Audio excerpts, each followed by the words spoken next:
এক গ্রামের এক দাদুর একটা করলা আর একটা কুমড়ো ছিল। করলা খুব পরিশ্রমী ছিল। সে সারা দিন রিক্সা চালাতো আর যখনই পারত জিমে যেত।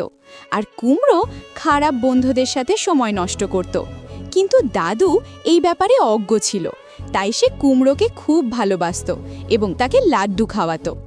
একদিন দাদু কিছু কাজে বাজারে যাওয়ার আগে কুমড়োর ওপর বাড়ির দায়িত্ব দিয়ে যায়। বাড়ি খালি দেখে কুমড়ো দাদুর সমস্ত সঞ্চয় চুরি করে পালিয়ে যায়। যখন করলা রিক্সা চালিয়ে বাড়ি ফিরে আসে, দাদু তাকে সন্দেহ করে, চুরির অভিযোগ করে এবং তাকে বের করে দেয়।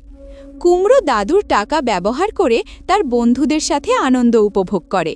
পরের দিন কুমড়ো আবার দাদুর বাড়িতে চুরি করতে আসে, কিন্তু কারেলা তৎক্ষণাৎ তাকে ধরে ফেলে এবং দাদুর হাতে তুলে দেয়। এই ভালো করলা কান্না করতে থাকে, কেননা কেউ ভিডিওতে এখনও একটি লাইক আর সাবস্ক্রাইব করেনি।